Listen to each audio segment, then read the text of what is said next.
It is Bentonville Film Festival 2023 season, folks, here, and I'm kicking it off with my first review of a film that made its world premiere. That's right, folks. We're going to jump into the review of Ramona at Midlife right now. So let's go, folks.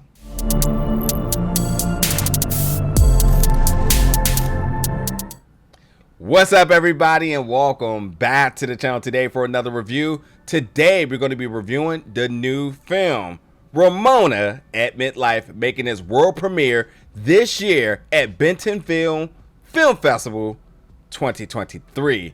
Yep, this is my first film I'm checking out this year at this film festival, and indeed, it was the right way to start it off. I did enjoy this film.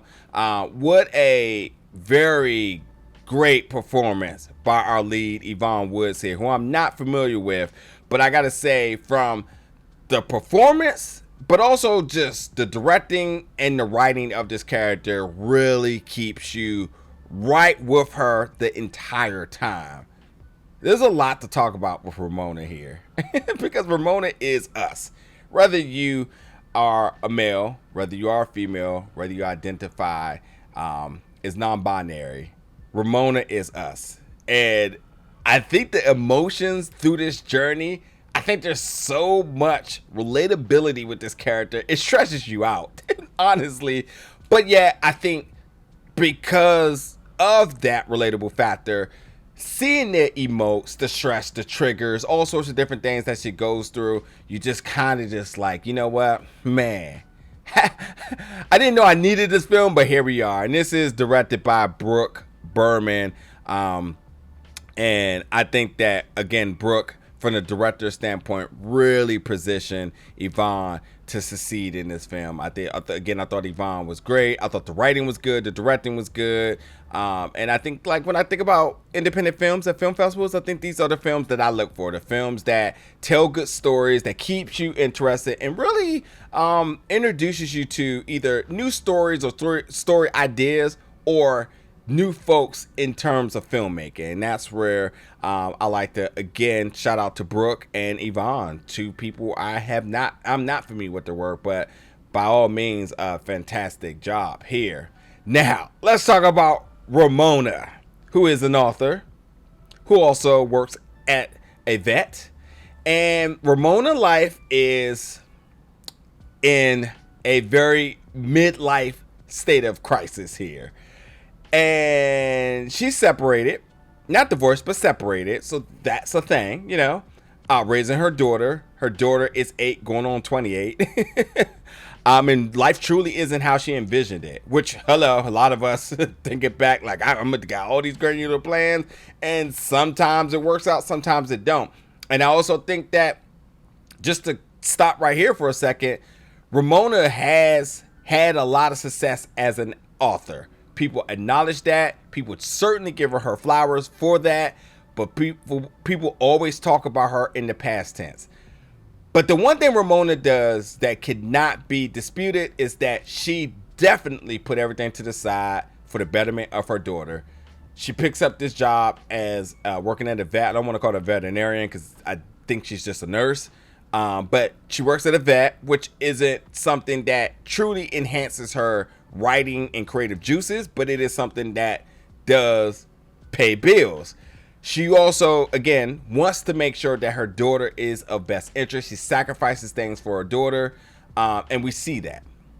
It's a again, relatable story, but like also like you sympathize and empathize with her because you see that, like, while she had big dreams, her daughter became priority here. So she isn't writing much.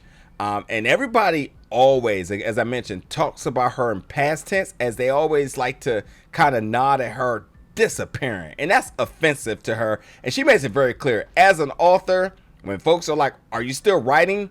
What does that mean? I'm always writing. This is my lifestyle, you know? But like, she goes about that. So like, there's challenges in her romantic life, her relationship life.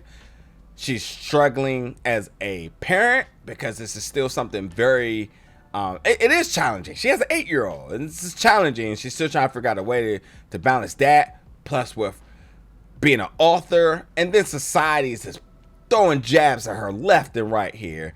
But at the same time, we get to see Ramona, who writes to Patti Smith, who Patti Smith is a singer and songwriter and author and a bunch of different things. Also has a lot to do with punk rock. But she writes to Patti because Patti's journey is relatable to her. So you see her sort of in this narration mode within the film of always writing to Patti, saying, "Dear Patti Smith, these are the things that are happening in my life," etc., etc., etc. And I think like it's a level of journaling, so like it's kind of therapeutic at times for her when you kind of look at it. But at the same time, too, you know, it is something that's keeping her sane one way or another. In every single part of this film, we just see Ramona just being either digged at or just some crazy life curveball. Like, again, the dating space isn't going the way she wanted it to go, but she's still very much optimistic. The other parents of their kids are kind of vicious at times, but she's kind of balancing that. She meets this whole guy who... This guy, Jonah, is literally like, I don't even know what to say without being like very mean here. But Jonah's like a filmmaker who just basically took all of Ramona's life and decided he was going to just make a movie about it, but say it's also not about her. And she's definitely like, look, the gaslighting is incredible here. I know this is about me. There's too many coincidences for it not to be me. So like folks are like making a parody of her life for money, which is, you know, a very big blow to the ego, should we say here. But I love the redemption part of this story because we see her truly speaking into existence about the value of her work, knowing her value of dating, you know, balancing friendship, business, and parenthood, you know, the life of an author, and then the growth and the perseverance in all of this, you know. This is truly a good story, also dedicated to Lee Rose Emery. So there's a lot of heart to this as well, and you can kind of see that in the performances. I just think this story is about really showing and using a character as like a reflection back to its viewers of really that relatability of folks going through challenges and knowing that there is light at the end of the tunnel. There are better days to come while things look completely challenging and life is really kicking you while you're down.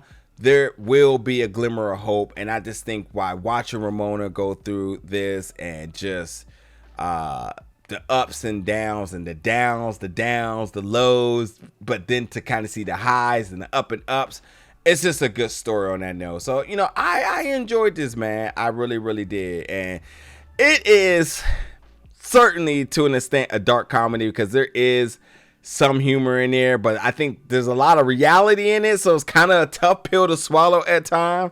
But I just think that seeing her really work through and show the resilience through everything is a really, really powerful statement, and trying to really find her true creative power and then just trying to be our better self. And I think the ending of this film is a feel-good moment that we just can really take it, apply it to our life, and hopefully, you know, move into a better direction by watching it. So, hey, if you're at Bentonville Film Festival, check out Ramona at Midlife. If not, keep an eye out for it when it's released. Fantastic film, great work by all involved, from Brooke to Yvonne to Alysia, who's an actor and producer of this as well too.